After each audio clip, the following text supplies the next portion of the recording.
සුබ දවසක් වේවා සියලු දෙනාටම. අපගේ සිහින විමානයේ YouTube චැනලය වෙත සාදරයෙන් පිළිගන්නවා. අද අපි ඔබට ගෙනාවේ තටක් සිහිනයෙන් වැටීමේ පලාපල කෙසේදයි යන්න.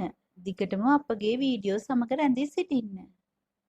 ඔබ තටක් වැටෙන බව සිහිනෙන් දුටුවොත් එහිදී ඔබ මූලිකවම ඔබේ පෙනුම ගැන සහ අභ්‍යන්තර අවිශ්වාස බව නිසාවෙන් එය පෙනෙනවා විය හැක. එනම් ඔබ ඔබගේ පෙනුම ගැන අවිශ්වාසයෙන් හෝ කලබලයෙන් සිටින විට මෙවැනි සිහින ඔබට දැක්ගත හැක.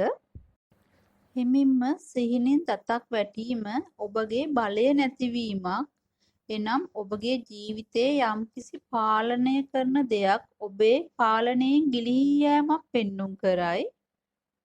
එනම් ඔබගේ පෞද්ගලික ජීවිතයේ අලුත් රැකියාවක් හෝ දරුවෙක් නිසා හෝ පවුලේ ගැටලුවක් නිසා මෙවැනි සිහින දැකීමට පුළුවන්. ඔවුන් ඔබේ පාලනයෙන් ගිලිහිලා නම් මෙවැනි සිහින දැක්ගත හැකිම. සිහිනයෙක් වෛද්‍යවරයෙකු ඔබගේ දතක් ගලවනව දුටුවේ නම් එහි අර්ථ වන්නේ ඔබගේ ජීවිතයේ යම් පුද්ගලයෙක් ඔබට උදව්වක් කරන අතර ඔහු හෝ ඇය ඔබට යම්කිසි වැරදි පදනමකින් ඔබට උදව් කරන බවයි. ඔබ නරක් වී ඇති තටක් සිහිනයෙන් දුටුවොත් එයින් අදහස් වන්නේ ඔබට අන් අයගෙන් පීඩා විඳීමට සිදුවෙන බවයි. එමෙන්ම යම්කිසි අසනීප තත්ත්වයක් ඇතිවිය හැකි බවයි. එමෙන්ම ඔබ රැකියාවක් කරන කෙනෙක් නම් ඔබට රැකියාවේ ගෞරවයේ නැතිවීමක් පෙන්නුම් කරයි.